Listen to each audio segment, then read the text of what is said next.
So ayan, nasa jeep na ako, bitbit ko ng cake. Hindi ko na binidyan yung pagbili ko ng cake. So first monthsary kasi namin ni Aso. So ayan, bumili ako ng cake. Di niya alam na bumili ako ng cake. Ang alam niya lang, in short. Ayan, bumaba na si Pusa. Ayan, nasabi niya na ako, ganyan bayan. Yan, naglalakad na ako. Ayan, sasakay na ako ng tricycle pa Dila Paz sa Purapuno. Ayan, naglalakad na ako.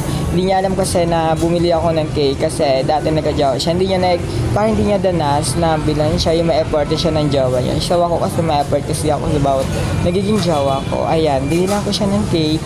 And then, ang alam niya kasi short na yung binili ko sa kanya. So, hindi. So, ayan. Waiting na natin yung pagsakay ng jeep. Fast forward na natin mga beer.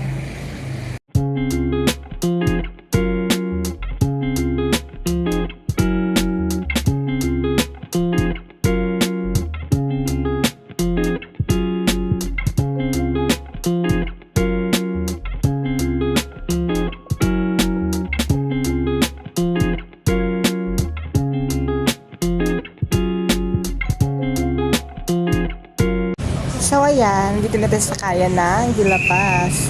Yan, sasakay tayo diretso sa Dila Paz. Purapuno, ayan. Sasakay na ako mga B. Ayan.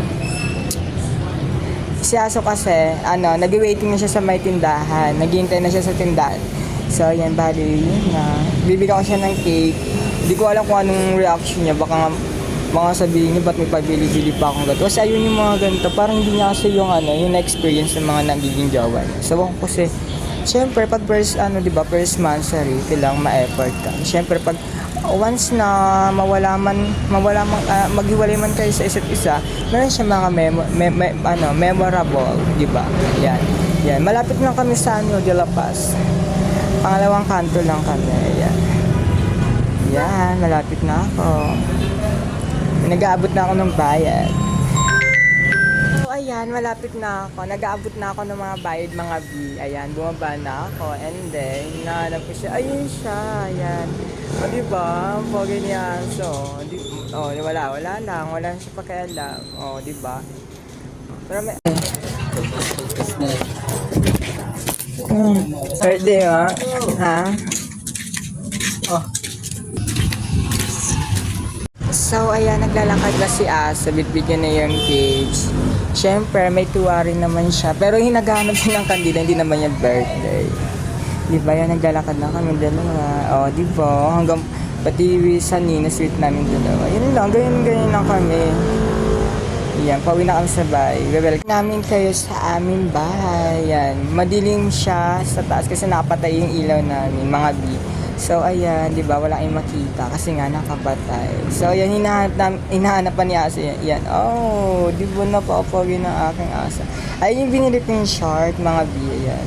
Ayun kasi yung bet niya nung sa Shopee, ayun yung pin-add to cart siya. Siyempre, binili ko na din. Oh, di ba, bagay sa kanya. Mahilig kasi siya mag-basketball, mga B. Ayan, oh. Di ba, natutuwa siya. Kahit yung mukha niya yung plastic. Charing. So, ayan, bitbit niya na yung cake. Pinapabukas ko na nga, mga B, ayan. Pinapabukas ko sa kanya. Ang tagal niya pabuksan yan, mga B, nahirapan pa siya magbukas. Kasi yung parang yung tali niya, parang tape na lang talaga, mga B. So, pasensya, ang iingin naman sa sasakyan. Iingin ng mga sasakyan dito, ayan, binubuksan niya na mga B. Ayan. O, diba, tuwan-tuwa siya, o. Tuwan-tuwa, tinatanong niya pa, ba't daw bumili pa daw ako ng cake? So, ayan, binubuksan na lang. Pahirapan pa talaga magbukas yan. Ang ending, yan, sinira niya na lang talaga, mga B. O, yan. O, diba? Simple lang na short, pero simple lang yung short. Ayan, pinapabukas ko yan, sinira na niya.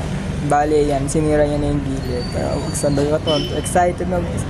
Tcharing! O, diba? So, kahit malit na nga, may pag-selfie. Ito yung selfie namin. Yung selfie ni Asa.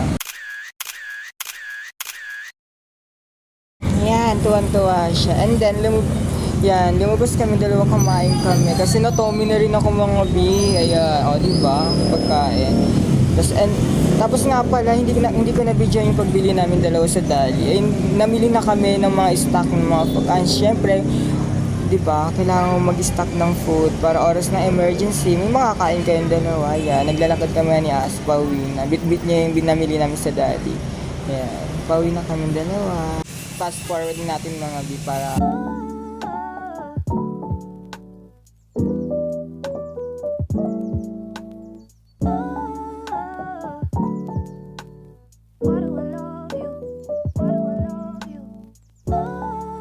so yun, nandiyan na kami sa bahay namin. Bali sa baba kasi bahay ng tita niya, tapos sa taas sa kanya yung kwarto. Ayan, bakit na kami. Tapos bubuksan na namin yung mga pinamili namin dalawa. Kaya, ayan, bali yan, simpleng kwarto lang pero masaya naman. Ang mahalaga naman kahit simple lang na bagay, at least masaya kayong dalawa, nagkakasundo kayo, di ba? Yan ang importante sa relasyon, yung masaya kayo sa isa't isa, tapos nagkakasundo kayo sa bawat gusto ng dalawa. Yan. Ay, yung mga pinamili na pansit kanto, yan. Halos mapuno na ngayon sa taas, puro pansit kanto, noodles, tapos yung mga snack. So, ayun, pasensya na kayo, yun yung mga, ayun lang yung nakakaya lang ng budget namin. So, bali kasi mga B, ako lang yung nag-work, siya kasi wala pa siyang work. Pero dati may work siya. So, ngayon wala na. Ako lang yung may work sa amin dalawa. So, syempre, ako na yung, ayan, mga nag-i-stock kami para oras na may emergency, meron kami, may makukuha kami at may makakain kami. Yan, di ba? O, yung mga dilata, mayroon kami tasty. Ayun pala mga B, yung tasty na yun, mabilis din pala ma-expire dyan. Kailangan mo kainin mo talaga agad. 6 days yata na nasisira na yung tasty, kaya kailangan na kainin yan. Meron kaming kape, kasi yun si Asi may ligmang kape niya. Ayan. Ayun ang mga B, dito na lang yung mini vlog ko. Babush mga B. Babush. Thank you for watching.